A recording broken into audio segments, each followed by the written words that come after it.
госпиталь наш располагался на Васильевском острове, Тучковой набережной. Там раньше была транспортная академия, но она была во время войны эвакуирована, и расположение наш госпиталь там располагался, на этом помещении.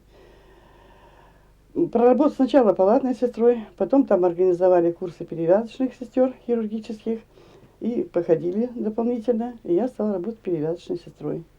Весь 43-44 год, в 44 году снятие блокады было. И с возвращением академии мы были переведены в другое место.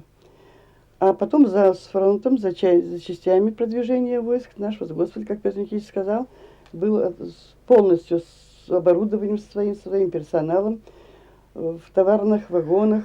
Мы были переведены, направлены были за частями. Где, куда, мы толком не знали.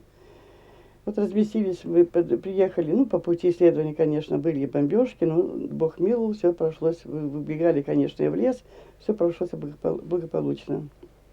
Приехали, где на повозках, где пешком, где на машинах. Вот мы, должны были добраться до того места расположения, где, нам было выделено помещение. Это Польша, предместье Варшавы, Прага так называемая.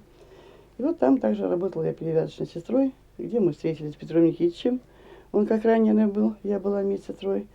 Видимо, где-то какая-то изюминка, друг на друга посмотрели, не знаю, каким путем. Полюбили, наверное, друг друга. В 45 году наш госпиталь расформировался, и нас обратно таким же путем в товарных вагонах отправили в Ленинград.